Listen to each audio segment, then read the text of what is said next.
Ito po mga bossing ko ang aming bagong produkto. Napakaganda po nito mga bossing, pagmasdang mabuti. Kapag ikinabog ng ating pampaswerte, yan po ay i-avail nyo na mga bossing. Dahil sinasabi natin mga pampaswerte na ikaw na lang iniintay nila para kayo po ay swerte mga bossing. Hindi po mga bossing, pagmasdang mabuti ang ating dragon. Ang dragon ay good luck sa pangkalahatan. At saktong-sakto mga bossing ko, Year of the Dragon sa 2024 mga bossing. Ito po mga bossing ko ay meron pong lucky pouch na punong-puno ng ginto mga bossing ko at lucky coin.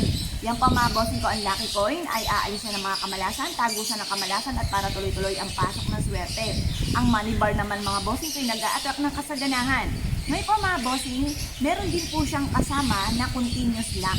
Ito po ay natural stone mga bossing ko ang ating continuous luck. Hindi po ito plastic mga bossing. Mabilis po itong humatak ng swerte. At ganoon din po mga bossing kung mapapansin ninyo ang kabayo mga bossing